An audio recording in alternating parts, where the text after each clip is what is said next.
Stephen A. Smith may run for president, as you know. Do you have any advice for Stephen A. If he launches the run? I'd love to see him run. You just heard President Trump again expressing that unexpected support for a potential 2028 bid. What was your reaction when he said that the other night? What's up, people? You already know what time it is. It's your boy, Toby, and you are welcome to the Toby Show. If you're not subscribed to the channel, do that right now. Subscribe to this channel, watch these videos, leave a like, leave a comment, and share these videos with your friends. This situation reminds me of the first time Donald Trump talked about that he wants to run for office, right? No one actually believed him. I don't think he actually believed it. I don't think he thought he was going to win, right? But now here we are. So, in regards to Stephen A. Smith, this whole thing started, I believe, as a joke, right? A lot of people say, yo, Stephen A. Smith needs to run for office and he'll be good for it and everything. I believe that he's beginning to believe it himself, right? So a couple days ago, he was on the News Nation town hall with Bill O'Reilly and Cuomo. Great conversations were had, questions were asked. Trump obviously was on the phone. They were discussing his first 100 days in office. And Bill O'Reilly brought up Stephen A. Smith in regards to him running for the office. And to everybody's surprise, right? Because the reason why I say everyone's surprised is Stephen A. Smith sometimes have been critical of Trump. I think now he has come somewhat to the center now. Before the elections, he was, quote unquote, going a bit hard, right? But now he's somewhat in the center now, that the Democrats sometimes are even angry at him now. Yeah, and I believe that he's playing the game very smart. He's not criticizing him too hard. He's not complimenting him too hard. He's just saying what needs to be said. And I believe that he's been fair in some of his assessments, right?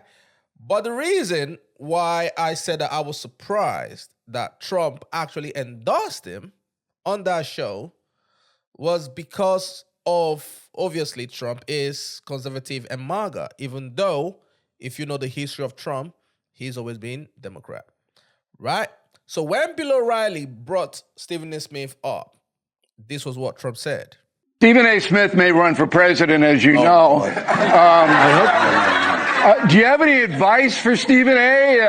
If he launches the run? No, Stephen A. He's a good guy. He's a smart guy. I love watching him. He's got great entertainment skills, which is very important.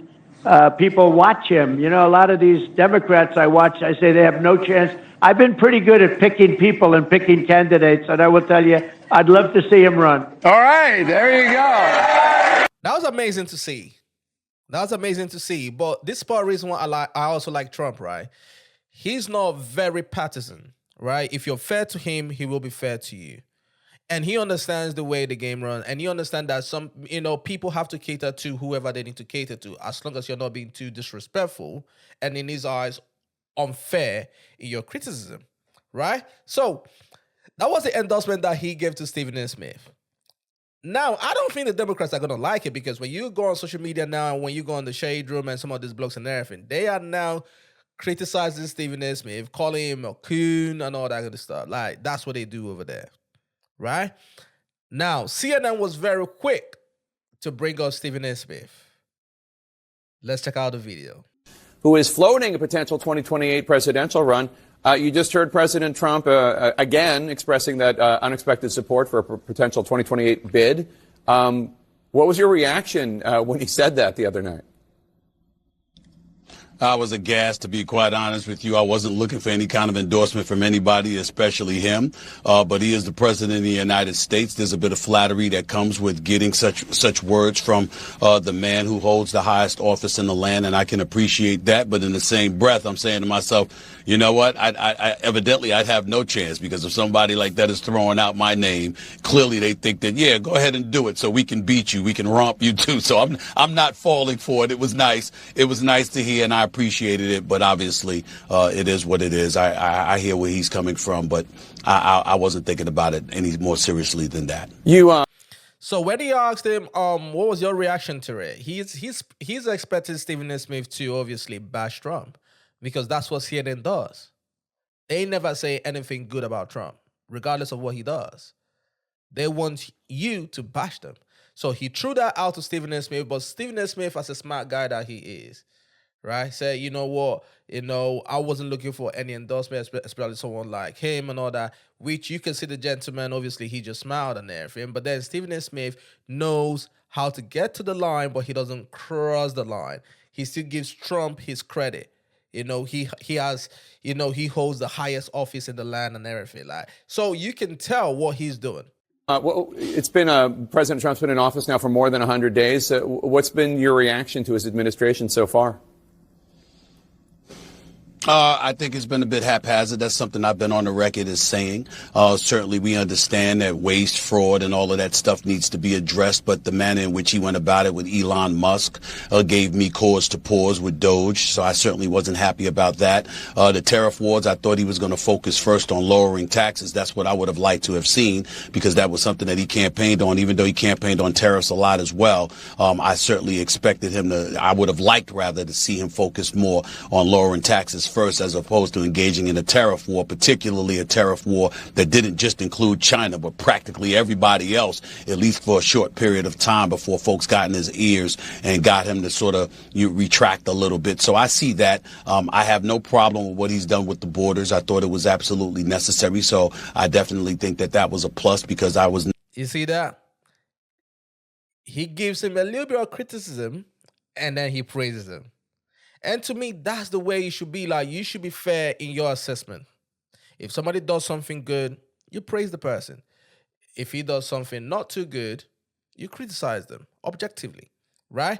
But CNN, they don't do that. CNN would never, ever say, oh, you know what, we are quite happy with the border thing. They will never say that. They will always focus on the bad things. Never a proponent of open borders. But outside of that, I take a wait and see approach, because, history has taught me that the prism of history is how you determine the success of a president, as opposed to looking at things in the moment in real time, because usually that's going to garner extreme reactions one way or the other. And I try not to lean in either direction of the extreme. I'm a centrist and a moderate at heart, and I try to make sure I'm as balanced in my thinking as I possibly can be. If you were to run for president, though, it would be as a Democrat or no?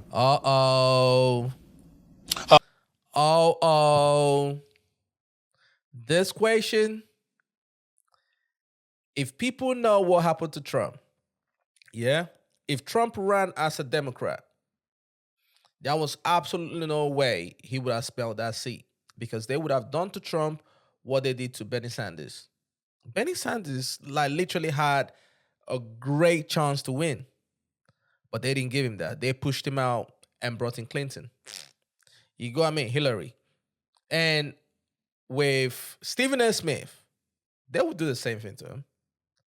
But then if he says, oh no, I will consider, I will obviously, or maybe if he does whatever and ends up with the Republican Party, they will bring up every dirt about him. They will criticize him. He will turn to enemy number one. He will go from the sweetheart to the coon. That's what they'll do. They're already calling him coon right now.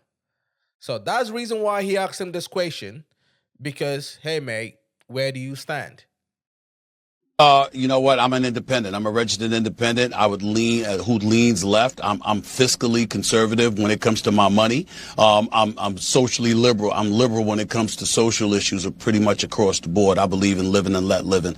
So I'm a moderate, and I would say if I had to run, it would be as a Democrat. But I'm not happy with the Democratic Party. So the Democratic Party is presently constructed. It would pretty much need to be purged in order for me to assume that I would want to be associated with them and I would garner their support, because I don't like the way they've gone about doing a lot of things for a very, very long period of time. And I think that I don't view Donald Trump as winning the election. I view the Democrats as losing the election, as absolutely positively blowing it with some of their actions. And Absolutely. I had a conversation with a couple buddies of mine and everything, and I told them, right, when you look at where Trump was a couple years ago, after the quote-unquote insurrection, he was canceled everywhere. Social media, nobody was talking about Trump. And I even told him that as a sitting president, it's hard to get you out of that seat. Most sitting presidents win the second term. But for them to be able to push him out the first time, or rather after the first term, I don't see him coming back into the White House. And he came back. That's to tell you how bad the Democratic Party was and their policies. And you could tell that they focused so much on the transgender issue and everything, while about 15 to 20% of the country actually cared about it. But they focused so much on it. They focused so much on feminism, the LGBTQ, things that actually don't matter. And that's the reason why they lost this election. In my opinion, Trump had no business winning this election. But because of the policies of the Democratic Party and how bad it has affected the people, the everyday people, and how mad the people are at the party, that's how Trump won. So Stephen A. Smith is so right. And that's why I think that, again, if somebody was to associate me with that, the party is presently constructed where it leads so extremely left, or at least it spent the vast majority of time doing that. Oh, that is not something that I would vibe with at all. I would definitely be looking to be a game changer in that regard. What are some of the things that Democrats have been doing that have turned you off and that make you say the party needs to be purged? Who needs to be purged from it, first of all? Do you have any names? Well, I'm not going to name names. I'm not going to do that to a lot of people. But we know who the extreme left is. We know how they go about operating. We know what we lean towards when it came to open borders. We know that the spending was excessive, even though it's excessive on the Republican side as well. I think a $37 trillion budget, when Republicans try to act like it's just the Democrats, that's not true. But the Democrats certainly shouldn't be absolved from blame in that regard. Certainly with identity politics, woke culture, cancer culture, I thought that was something that ravaged our nation psychologically, because you had people literally scared they were going to lose their jobs if they pronounced the wrong pronoun, for crying out loud. It got that bad. And I think that's one of the reasons that Donald Trump is in office today, because so much stuff, a lot is focused on the individual as opposed to actual policies itself. I'm talking about what they preached and what they talked to the American people about, more so than what they're doing. The kind of messages that they were disseminating was incredibly uncomfortable to listen to and to hear, and I thought that it wasn't emblematic of what most Americans are thinking about. They're trying to pay their mortgages, rent, buy food and groceries, pay gas, and deal with the prices, the cost of living, and they want safety in the streets. That's primarily what most American citizens are about, trying to live in peace and harmony, and that's not something that I think either side has promoted along the way, and that's why I think the state of the nation is what it is at this particular moment in time. You last month said that there are clearly other people more qualified to be president than you. So what do you say to somebody out there who's watching, who thinks you have no political experience, no foreign policy experience? You're a gifted TV sports commentator without question, but are you really prepared to be president of the United States? How would you answer that?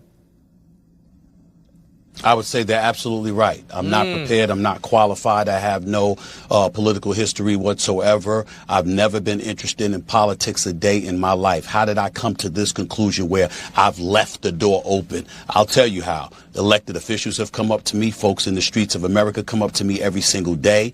Not only that, my own pastor, A.R. Bernard from Christian Cultural Center in Brooklyn, New York, said to me, show respect to people who love and support you by leaving the door open, because you never know what God has planned for you or for us as a nation in the years to come. Just leave the door open. So that's what I did. I know that I have a voice, whether it's on ESPN, whether it's with the Stephen A. Smith Show on YouTube, and iHeartRadio, or any place else that I go. I know that when I speak, millions upon millions of people hear me. One would surmise that they listen to some of the things that I say. And then I look at our politics. How worse can it get? Do you realize right now, and I'm saying this facetiously because I know that you do, Jake, doing what you do every single day. Do you realize that if you are an elected official, your real work is with the campaign? Once you get into office, literally you can get away. I'm talking about the nation's capital specifically, not state and local politics, just the nation's capital. You realize that you can literally go on Capitol Hill, and all your job is to do is to disagree with the other side. You don't even have to do anything else. Yeah. Whatever the other side feels, you feel the opposite. He's talking to him. He's one of the people, because these are the people that are on TV telling you every day that Trump is a Nazi, tell you every day that Trump is there to kill all the black people. And like, these are the people like Jake and the rest of them, people like him, are the ones that are creating all this division in the country. So Stephen A. Smith right there, he's speaking to him. People like him. Now, the politicians as well, they are obviously doing it on both sides. On both sides. And to me, that's absolutely wrong. That's absolutely wrong, because you guys are there to implement great policies and everything to make sure that the country is booming and everything. But when you see politicians half of the time, they are just cussing each other out, fighting each other. Literally. That's not work. That's not going across the aisle. That's not maneuvering your way through the terrain, through the political terrain, and really negotiating on behalf of your constituency and the American people. Mm-hmm. All we're doing is engaging in acrimony and hate. And as a result, the American citizens are suffering. So when I look at it from that standpoint, and I think the kind of impact that I could have as a centrist, as a moderate, as somebody who believes in being sensical and engaging in common sense, unfortunately, I believe that if I did take this very, very seriously and I moved forward and I decided that I wanted to be a politician, do I believe I could win? You're damn right. But it's by default. It's not because I'm the most qualified candidate in the world. It's because of the state of our politics in the nation's capital, the politicians that we're looking at, and the fact that we don't believe for 1 second that they are serving the interest of the American people, nor are they interested in it. People look at me and they know one thing. I would be interested in serving the American people and doing what's in the best interest of this country. That means you, that means me, that means the black community. Stephen A. Smith have gone into campaign mode already. He has gone into campaign mode already. You can tell. I don't care what he says. He's going to try it out in 2028 and see what happens. He will. The Hispanic community, the white community, everybody. Because if all of us are rife with chaos, all that's going to lead to is America's destruction. And why would we want to be a part of that? So, again, I'm not qualified. There are plenty of people that are qualified, more qualified to be at practically everybody. But are you going to win? And are you going to be committed to doing what's in the best interest of America? I know I'm that kind of person. That much I will say for myself. I'm not interested in division. I'm interested in galvanizing. That's what I'm about. That's what I try to be about. And sometimes you do that by calling it like you see it. And that's certainly something that I have proven I would do. I'd call it like I see it. People would know that. 100%. Stephen A. Smith, we'll have you back. Thank you so much. Good to see you. Thanks for getting up early. I know you're in California. A. Smith? You know, right? When I look at Stephen A. Smith, he literally just signed over $100 million deal or something like that, right? Why would you even want to put yourself in through the stress? I know Trump did it, but we just saw how everybody that Trump used to be cool with, everyone that used to be cool with Trump, turned on him, became his enemy overnight, right? If Stephen A. Smith thinks that that's not what's going to happen to him, because no matter what side of the aisle you're on, the other side's going to hate you. You get what I mean? The other side's going to hate you. Personally, I don't see any benefit in getting into politics, especially the way politics is currently constructed. It's like football, it's like sports. This team against this team, regardless of what this team does. You get what I mean? But at the end of the day, if he feels very strongly that that's what he wants to do, great, fantastic. You get what I mean? But he should be prepared for what comes with it. You get what I mean? Let me know your thoughts. What do you think about Stephen A. Smith and Trump endorsing him and him, flirting with the idea of coming out to run? Put your thoughts in the comment section. Like these videos. Share this video. Subscribe to the channel. It's your boy, Toby. Until next time. Salute.